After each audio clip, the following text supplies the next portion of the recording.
দ্বিতীয়তে যিসকলে চাকৰি হেৰুৱাব তেওঁলোকৰ কাৰণে মই এটা কথা ক'ব বিচাৰো বৰ্তমান অসম চৰকাৰ আৰু দিল্লী চৰকাৰত অলৰেডি এটো হৈ গৈছে তেওঁলোকৰ যিখিনি আমাৰ এডুকেশ্যন সিলেবাছত এটা নতুন টপিক ইনক্লুড কৰিছে মানুহৰ মাজত এই টপিকটোৰ ওপৰত বহুত নিগেটিভ ভাৱ আছে যেটো হৈছে মাল্টি লেভেল মাৰ্কেটিং যেটো নেটৱৰ্ক মাৰ্কেটিং বুলি কয় এটো বিৰাট ভাল বস্তু 2015 চনত গভৰ্ণমেণ্টে ফুল্লি সাৰ্টিফাইড কৰিছে যে এটো চলাব পাৰে আৰু আটাইতকৈ ভাল কথা এনেকুৱা কোম্পানীবোৰ চলাবৰ কাৰণে বা এনেকুৱা কোম্পানীত কাম কৰিবৰ কাৰণে কোনো ধৰণৰ শিক্ষাগত অৰ্হতাৰ প্ৰয়োজন নাই কাম কৰি কৰি নিজে শিকিব পৰা যায় সো এনেকুৱা কোম্পানীৰ বিষয়ে জানিব লাগিব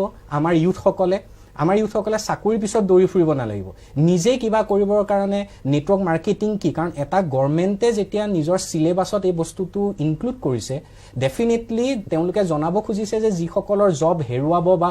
আজিকালি ল'ৰা-ছোৱালীবোৰ জবৰ পিছত ঘূৰি ফুৰি পেলাই লাভ নাই তেওঁলোকে তেনেকুৱা ধৰণৰ বস্তুৰ প্ৰতি জানিবলৈ আগ্ৰহ হ'ব লাগিব তেওঁলোকে নিজে আগবাঢ়ি যাব লাগিব নিশ্চয়